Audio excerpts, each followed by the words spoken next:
Growth promoters की बात हो गई थी अपनी। आज हम लोग बात करेंगे ग्रोथ इनहिबिटर्स की। ग्रोथ इनहिबिटर्स में पहला हार्मोन है इथाइलिन। इथाइलिन के लिए कुछ है तो देखो, मेनली ये ग्रोथ इनहिबिटर, ये प्लांट का ग्रोथ जो है वो इनहिबिट करता है।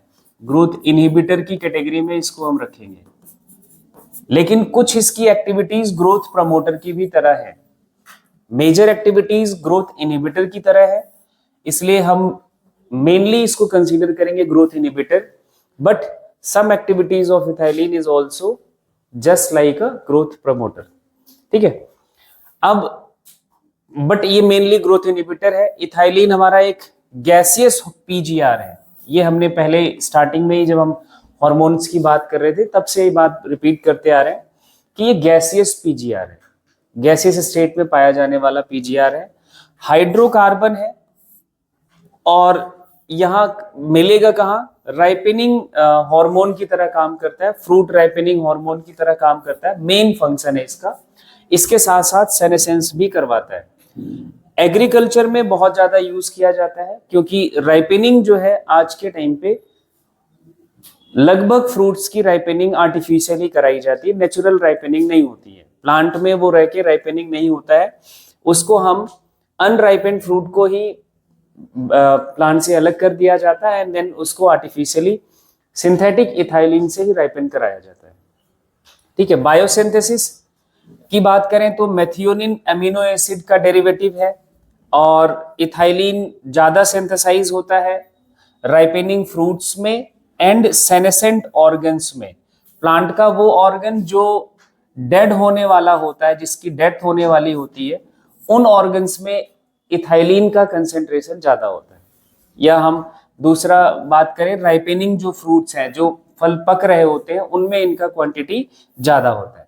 फिजियोलॉजिकल इफेक्ट में बात करोगे तो सबसे पहला इसका जो मेन कैरेक्टरिस्टिक है, ये कैरेक्टरिस्टिक रोल है इथाइलिन का। ये पोस्ट हार्वेस्टिंग के बाद फ्रूट को राइपन कराने में यूज कराया जाता है। मतलब आपने प्लांट से फ्रूट को अलग कर लिया, हार्वेस्टिंग का मतलब प्लांट से फ्रूट को अलग करना, प्रोड्यूस को अलग करना, एंड उसके बाद आप राइपनिंग इनहेंस करवा सकते हो, है ना, इससे इथाइलिन से। इथाइलिन करता क्या है? रेस्पायरेशन का रेट ऑफ रेस्पायरेशन जो राइपनिंग फ्रूट्स है, जो पक रहे होते हैं, उनमें इंक्रीज कराता है और इस प्रोसेस को बोलते हैं रेस्पायरेटरी क्लाइमेटिक, या क्लाइमेटिक बोलेंगे, जो रेस्पायरेशन सबसे पीक पे होता है जब कोई फ्रूट राइपन हो रहा होता है। ठीक है। आज के टाइम पे सबसे ज्यादा ये केक आर्टिफिशियल इथाइलिन है, इथोफोन, जिसे हम सेपा के नाम से भी जानते हैं, क्लोरो इथाइल फॉस्फोनिक एसिड पूरा नाम है इसका। ये यूज किया जाता है कॉमर्शियल लेवल पे, मतलब लार्ज स्केल पे जो फ्रूट की राइपनिंग कराई जाती है, जैसे बनाना है ना, मैंगो है, जो भी एप्पल है, इन सब की फ्रूट्स की राइपनिंग कराने के लिए इथाइलिन का यूज किया जाता है। हाँ, एक फ्रूट ऐसा है जिसकी राइपनिंग के लिए इथाइलिन नहीं यूज कर सकते हैं, गुआवा। उसकी राइपनिंग आपकी नेचुरल ही होती है, इसलिए वो फ्रूट हमारा प्योर होता है, उसको हमें एडल्ट्रेटेड फॉर्म में नहीं मिलेगा।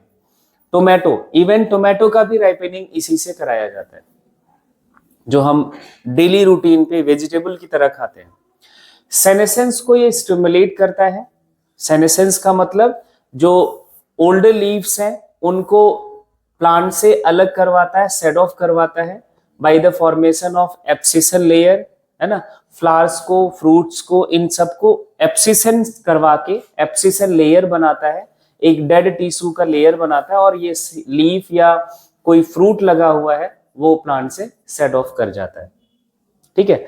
और जैसे यहाँ पे एक इसका कॉमर्शियल यूज है, थिनिंग करना है कॉटन का, चेरी का, वॉलनट का, तो इसमें भी इथाइलिन यूजफुल है। एक पाइनएप्पल फ्रूट है, इसमें फ्लावरिंग और फ्रूटिंग का सिंक्रोनाइजेशन स्टेबलाइज करता है, मतलब फ्लावरिंग के बाद फ्रूट बन जाए, है ना, ये दोनों को सेट करता है। मैंगो में फ्लावरिंग इंक्रीज करवाता है और ये भी कॉमर्शियल यूज करा जाता है, जो मैंगो का गार्डन है या जो लार्ज स्केल पर जो इसका यूज करते हैं, प्रोडक्शन करवाते हैं, जैसे जो कुछ स्टेट्स में, वहां पे फ्लावरिंग मैक्सिमाइज कराने के लिए इथाइलिन को फ्लावरिंग के पहले ही मैंगो ट्री पर स्प्रे करवा दिया जाता है। ट्रिपल रिस्पॉन्स है, एपिकल हुक फॉर्मेशन कराता है डाइकॉट सीडलिंग पर। जो डाइकॉट सीड्स हैं, इनका जो सीडलिंग जर्मिनेशन होता है, अगर आपने देखा होगा तो ये ऐसे बेंड, ऐसे थोड़ा सा मुड़ा हुआ होता है ना। तो ये हुक जो फॉर्मेशन है, इसको हम हुक फॉर्मेशन कहेंगे। ये करवाता है इथाइलिन, वो भी सिर्फ डाइकॉट प्लांट्स में। मतलब आप एक तरह से याद कर लो, पल्सेस में ये आप देख सकते हो, स्प्राउट्स जो बनता है आपका, उसमें आप इसको देख सकते हो। जब स्प्राउट्स बन रहा होता है तो वो बेंडेड होते हैं, ऐसे हुक जैसा स्ट्रक्चर बना होता है। एक्सिस की स्वेलिंग कराता है, जो ये प्लांट की मेन एक्सिस है वो स्वेल करे, ये उसका डायमेंशन डायमीटर बढ़े, स्वेलिंग करवाता है। हॉरिजेंटल ग्रोथ कराता है सीडलिंग का। हॉरिजेंटल का मतलब, हॉरिजेंटल कौन सी लाइन हो जाएगी, ये लाइन हो जाएगी, ये ग्रोथ कराता है सीडलिंग का। वर्टिकल लाइन में हाइट बढ़ेगी, हॉरिजेंटल लाइन ऐसे सीडलिंग की ग्रोथ करवाते हैं, ठीक है। एंड रूट ग्रोथ को प्रमोट करता है। रूट ग्रोथ को प्रमोट करने का मतलब ये नहीं सोचना है कि प्लांट में रूट का ग्रोथ को बढ़ा देता है।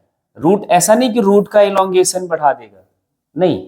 रूट का जब हम स्ट्रक्चर देखते हैं, कोई एक टिपिकल रूट का जब स्ट्रक्चर देखते हैं, तो रूट के ना कई जोन होते हैं। जैसे मैं एक हिस्से को रिप्रेजेंट करूं मैग्नीफाई करके, तो रूट का ये रूट एपिकल मेरिस्टम होगा, जहां पे सेल्स लगातार डिवाइड कर रही होती है। इसके बाद इलोंगेशन जोन होता है, जहां पे सेल्स इलोंगेट हो रही होती है। एंड इसके ऊपर रूट हेयर वाला जोन होता है। रूट की जो एपिडर्मल सेल्स हैं वो आउटग्रोथ करके रूट हेयर्स के फॉर्म में प्रेजेंट होती है। और रूट हेयर वाला जो रीजन है, ये इसको हम बोलते हैं रूट हेयर। और ये रूट हेयर का फॉर्मेशन इथाइलिन इंक्रीज करवाएगा। इथाइलिन का काम क्या है, इस रूट हेयर का नंबर इंक्रीज कराना।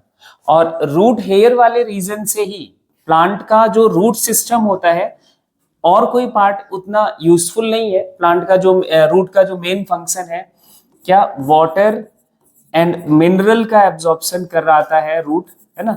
ये इसी रूट हेयर वाले रीजन से हो सकता है, और किसी रीजन से रूट वाटर एंड मिनरल का एब्जॉर्प्शन नहीं करता है। सिर्फ करता है किससे है, रूट हेयर से।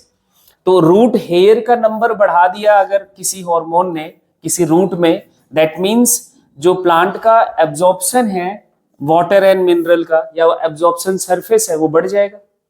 इथाइलिन एब्जॉर्प्शन सरफेस बढ़ाता है, ना कि रूट का ग्रोथ कराता है, ठीक है, ये ध्यान रखना है। And femaleness in cucumber plant, ये बड़ा इंपॉर्टेंट है, कॉमर्शियल यूज बहुत होता है इसका। कुकुम्बर प्लांट की बात करें तो ये एक मोनोइसियस प्लांट है। मोनोइसियस, मोनोइसियस प्लांट का मतलब होता है plant bearing both sex organ. एक प्लांट पे ही दोनों सेक्स ऑर्गन हो, मेल भी और फीमेल भी। मतलब प्लांट में अगर हम फ्लावर में देखें, मेल सेक्स ऑर्गन को हम बोलते हैं स्टेमन। इसी प्लांट पर स्टेमन भी लगा हो और इसी प्लांट पर कार्पल भी लगा हो, वो आपका क्या होता है, मोनोइसियस प्लांट।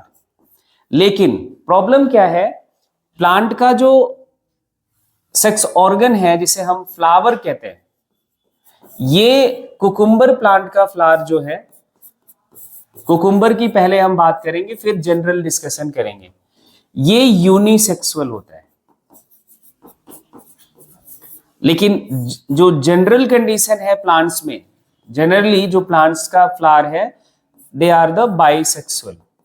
एक ही फ्लावर में दोनों सेक्स ऑर्गन होते हैं, मतलब स्टेमन भी और कार्पल भी। लेकिन कुकुम्बर का फ्लावर कैसा है, यूनिसेक्सुअल है। मतलब जो उनके फ्लावर्स आप देखते हो प्लांट पर, एक फ्लावर पे स्टेमन लगा हो सकता है, अगर स्टेमन है तो कार्पल नहीं होगा, अगर कार्पल लगा है तो स्टेमन नहीं होगा। मतलब ये फीमेल फ्लावर है और ये मेल फ्लावर है। ये कुकुम्बर के साथ प्रॉब्लम होती है, ठीक है। और जो फ्रूट बनता है वो फीमेल फ्लावर से ही बनेगा, क्योंकि ओवरी ही जो राइपेंड हो जाए वही हमारा फ्रूट हो जाता है, ओवरी पक जाए वही फ्रूट है। तो मेल फ्लावर से तो फ्रूट बनेगा नहीं, किससे बनेगा? फीमेल फ्लावर से। और कुकुम्बर का हमें क्या चाहिए? फ्रूट ही तो चाहिए। कॉमर्शियल प्रोडक्ट क्या है? फ्रूट ही तो चाहिए, है ना। तो फ्रूट फॉर्मेशन जितना ज्यादा होगा उतना ज्यादा प्रोड्यूस बनेगा, उतना ज्यादा प्रोड्यूस होगा कुकुम्बर का। और कुकुम्बर में फीमेलनेस को इंक्रीज कराता है, दैट मीन्स एक प्लांट पर नंबर ऑफ फीमेल फ्लावर्स को बढ़ाता है। ज्यादा से ज्यादा फीमेल फ्लावर्स बनेंगी तो ज्यादा से ज्यादा फ्रूट का उनका प्रोडक्शन बढ़ेगा, ठीक है।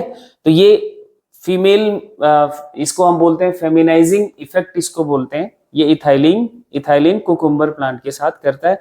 और आज के टाइम पे देख लो कुकुम्बर कितना बढ़िया कॉमर्शियल प्रोडक्ट है, ठीक है। Ethylene seed dormancy and bird dormancy को इनिशिएट कराता है, दैट मींस ब्रेक करता है। जबकि जिब्रेलिन क्या करता था? सीड डोरमेंसी और बर्ड डोरमेंसी को इनहेंस कराता था, ठीक है।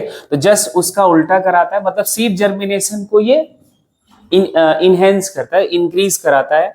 एंड पोटैटो के ट्यूबर में हो या पीनट हो और जो सीड्स है उनमें इथाइलिन प्रमोट करता है इंटरनोड या पेटियोल। अब देखना, ये बड़ा इंपॉर्टेंट रोल है। पैडी फील्ड सबने देखा हुआ है, धान की खेती होती है तो उसमें पानी लगा हुआ होता है ना। नीचे ग्राउंड लेवल पे आपको वाटर मिलेगा। अगर ये पानी वाटर का लेवल बढ़ता जाए, वाटर लॉगिंग की कंडीशन अगर आ जाती है इस फील्ड में, तो ये प्लांट जो पैडी का प्लांट है ये सरवाइव करने के लिए, जबकि ये इथाइलिन का रोल नहीं है, इनके पेटियोल का एलोंगेशन करवाता है, इनके इंटरनोड का एलोंगेशन करवाता है, जिससे इस पैडी प्लांट के लीव्स हमेशा कुछ ना कुछ, मान लो कि पानी का लेवल यहां तक पहुंच गया, कुछ ना कुछ लीव्स हमेशा ऊपर ही रहेंगे। That means survivability of paddy plant को ये इंक्रीज कराता है। अगर ऐसी जगह पे कोई राइस का प्लांट होता है, पैडी प्लांट होता है, तो वाटर जब ज्यादा होता है, तब जब वाटर लॉक्ड हुआ, तो it helps leaves upper part of the shoot to remain above the water, जिससे कुछ लीव्स जो होते हैं वो हमेशा ऊपर ही रहे और प्लांट सरवाइव कर सके, ठीक है। तो ये क्योंकि पैडी के फील्ड में वाटर लॉगिंग होना नॉर्मल बात है, वाटर लॉग हो जाता है, ठीक है। तो ये सब कुछ आपके इथाइलिन की बात हुई, इंपॉर्टेंट है।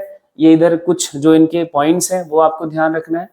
लास्ट हार्मोन है प्लांट का, प्लांट ग्रोथ रेगुलेटर का, एब्सिसिक एसिड, और सबसे सिंपल हार्मोन है। इनका काम है एब्सिसन। एब्सिसन मतलब जो आपने देखा होगा ओल्ड लीव्स सेड ऑफ करती हैं due to this event abscission, इसी को हम बोलते हैं एब्सिसन। इसको हम प्लांट ग्रोथ इनहिबिटर बोलेंगे, क्योंकि ये मेटाबॉलिज्म को इनहिबिट करता है, दैट मींस स्लो डाउन कराता है, प्लांट की ग्रोथ को डिक्रीज कराता है। एबीए का सिंथेसिस सेनेसेंट ऑर्गन में होता है, ओल्ड लीव्स में होता है। जो ऑर्गन इनके एजिंग में चले जाते हैं, जो पुराने हो ऑर्गन्स होते हैं प्लांट के, उन्हीं में बनता है या पुरानी लीव्स में बनता है। स्ट्रेस हार्मोन भी नाम इसका दिया जाता है, इस पे सवाल बहुत बनता है। स्ट्रेस हार्मोन क्यों बोलते हैं? क्योंकि प्लांट को ये स्ट्रेस की कंडीशन में, बोले तो एडवर्स कंडीशन में, इसको प्लांट को प्रोटेक्ट करता है अलग अलग चेंजेस करवा के। जैसे अगर वाटर स्ट्रेस है, प्लांट के लिए वाटर स्ट्रेस है, मतलब इधर रूट सिस्टम में वाटर की सप्लाई कम हो गई, ड्राई कंडीशन है, तो लीव्स में जो लीव्स का स्टोमेटा है, स्टोमेटा क्लोजर करवा देगा, स्टोमेटा क्लोज करवा देगा। स्टोमेटा से क्लोज कराने से फायदा क्या होगा? ट्रांसपिरेशन का रेट स्लो डाउन हो जाता है। अगर स्टोमेटा ओपन रहा तो ट्रांसपिरेशन का रेट बहुत ज्यादा होगा, दैट मीन्स वाटर लॉस ज्यादा होता है। तो स्टोमेटा क्लोजर से क्या होता है? रेट ऑफ ट्रांसपिरेशन कम हुआ, that means survivability of plant increase हो जाती है। और ये एक स्ट्रेस की कंडीशन है, प्लांट सर्वाइव कर जाएगा, है ना। तो वाटर स्ट्रेस की कंडीशन में एबीए बड़ा इंपॉर्टेंट रोल प्ले करता है। या एबीए को हम बात करें तो ये एंटी ट्रांसपेरेंट की तरह यूज किया जाता है। एंटी ट्रांसपेरेंट की तरह। ट्रांसपेरेंट को रोकना है, ट्रांसपेरेशन को रोकना है, तो आप ABA का यूज कर सकते हो। फिजियोलॉजिकल रोल, सेनेसेंस एब्सिशन को प्रमोट कराता है, ये बताने की जरूरत नहीं है। जिन ऑर्गन्स में एब्सिशन होगा, अब यहाँ पे इंपॉर्टेंट बात समझनी है, जिन ऑर्गन में एब्सिशन होगा या सेनेसेंस होगा, उनमें ये दो एंजाइम का एक्टिविटी बढ़ा देता है, cellulase and pectinase enzyme. Cellulase enzyme breaks the cell wall, cellulose of cell wall. जब प्लांट का सेल वॉल ब्रेक हुआ तो सेल लूज हो जाएगी, है ना, एक रिजिड स्ट्रक्चर है, कवरिंग है। और पेक्टिनेज पेक्टिन को ब्रेक कर देगा, और पेक्टिन हमने पढ़ा था कि दो प्लांट सेल के बीच में सीमेंटिंग मटेरियल की तरह काम करता है, दो सेल्स के बीच में सीमेंटिंग मटेरियल की तरह काम करता है। जब ये डिसॉल्व हो गया तो ये सेल्स को जोड़ने वाला मटेरियल ही डिसॉल्व हो गया, तो सेल्स का जो कनेक्शन था लूज, एक स्ट्रॉन्ग कनेक्शन था, वो लूज हो जाएगा। तो एब्सिशन का मतलब ही यही होता है कि दो लेयर्स जो सेल्स का बीच का स्ट्रॉन्ग बॉन्ड है उसको ब्रेक कर दो, वो पत्ती अपने आप या वो ऑर्गन अपने आप टूट के गिर जाएगा। बड एंड सीड डोरमेंसी को ये इंड्यूस कराता है, जस्ट लाइक GA, है ना, जर्मिनेशन को इनहिबिट करेगा। And ABA play a major role in seed development and maturation and dormancy. By inducing dormancy ABA help to withstand. अगर आपका बहुत टाइम तक सीड को रखना है, बहुत टाइम तक सीड को रखना है, तो एक्चुअली वो डेसिकेशन करवा देता है। डेसिकेशन का मतलब क्या होता है? Dehydration, decrease the water content of seed.